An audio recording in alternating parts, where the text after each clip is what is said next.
The book that I chose to read is The Wednesday Wars by Gary D. Schmidt. I chose this book because whenever I was in elementary school, we were on a field trip and we got to go see Gary D. Schmidt, and he signed some of our books. Wednesday Wars was one of the books he had, and Tales of a Third Grade Nothing, maybe? Anyway, this book is about Halling Hood, and it's set in 1967, and Halling is in the 7th grade, and he thinks that his teacher, Mrs. Baker, is out to get him. Some things going on in 1967 were like the Vietnam War, and so that's it. The book starts in September. Of all the kids in the 7th grade at Camillo Junior High, there was one kid that Mrs. Baker hated with heat whiter than the sun. Me. And let me tell you, it wasn't for anything I'd done. If it had been Doug Sweetick that Mrs. Baker hated, it would have made sense. Doug Sweetick once made up a list of 410 ways to get a teacher to hate you. It began with spray deodorant in all her desk drawers, and got worse as it went along. A whole lot worse.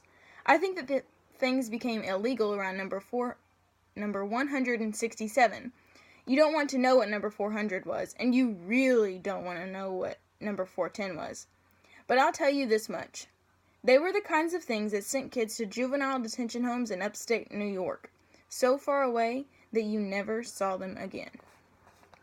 Doug Sweetick tried number 6 on Miss Sidman last year.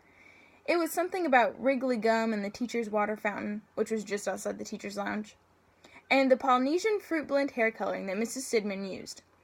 It worked, and streams of juice the color of mango stained her face for the rest of the day, and the next day, and the next day, until, I suppose, those skin cells wore off. Doug Sweetick was suspended for 2 whole weeks. Just before he left, he said that next year he was going to try number 166 to see how much time that would get him. The day before Doug Sweetick came back, our principal reported during Monday morning announcements that Mrs. Sidman had accepted voluntary reassignment to the main administrative office. We were all supposed to congratulate her on the new post, but it was hard to congratulate her because she almost never peeked out of the main administrative office. Even when she had to be the playground monitor during recess, she mostly kept away from us.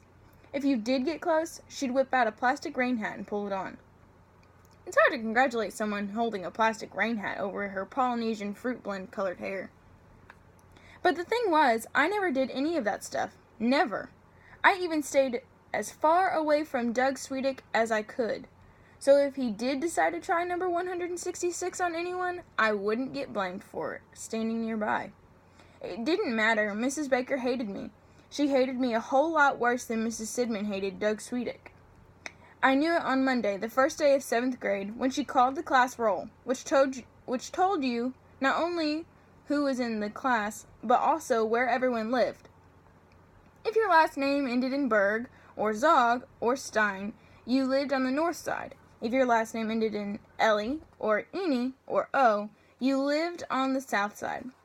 Lee Avenue cut right between them, and if you walked out of Camillo Junior High and followed Lee Avenue across Main Street, past McLean's drugstore, Goldman's Best Bakery, and the 5 and 10 cent store, through another block and past the Free Public Library and down one more block, you'd come to my house, which my father had figured out was right smack in the middle of town. Not on the north side, not on the south side, just somewhere in between. It's the perfect house, he said. But perfect or not, it was hard living in between. On Saturday morning, everyone north of us was at Temple Bethel. Late on Saturday afternoon, everyone south of us was at Mass at St. Albert's, which had gone modern and figured that it didn't need to wake parishioners up early. But on Sunday morning, early, my family was at St. Andrew's Presbyterian Church, listening to Pastor McClellan, who was old enough to have known Moses. This meant that out of the whole weekend, there was only Sunday afternoon that left over for full baseball teams. This hadn't been too much of a disaster up until now, but last summer, Ben Cummings moved to Connecticut so his father could work in Groton, and Ian McAllister moved to Biloxi so his father could be a chaplain at the base there instead of the pastor at St. Andrews. which is why we ended up with Pastor McClellan, who could have called Isaiah a personal friend too. So being a Presbyterian was now a disaster, especially on Wednesday afternoons when at 1:45 sharp, half of my class went to Hebrew school at Temple Bethel, and at 1:55 the other half went to catechism at St. Adalbert's. This left behind just the Presbyterians, which there had been 3, and now there was 1, me. I think Mrs. Baker suspected this when she came to my name on the class roll. Her voice got kind of crackly, like there was a secret code in the static underneath it. "Halling Hood," she said. "Here," I raised my hand. Hood?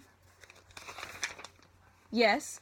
Mrs. Baker sat on the edge of her desk. This should have sent some kind of message, since teachers aren't supposed to sit on the edge of their desks on the first day of classes. There's a rule about that. Hood, she said quietly. She thought for a moment. "Does your family attend Temple Bethel?" she said. I shook my head. "St. Adalbert's, then?" she asked, this kind of hopefully.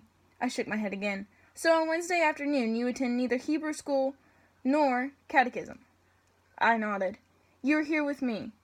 "I guess," I said. Mrs. Baker looked hard at me. I think she rolled her eyes. Since the mutilation of guess into an intransitive verb is a crime against the language, perhaps you might wish a full sentence to avoid prosecution. Something such as, "I guess that Wednesday afternoons will be busy after all." That's when I knew that she hated me. This look came over her face like the sun had winked out and was not going to shine again until next June. And that's all I have. This book is also a Newbery Honor book.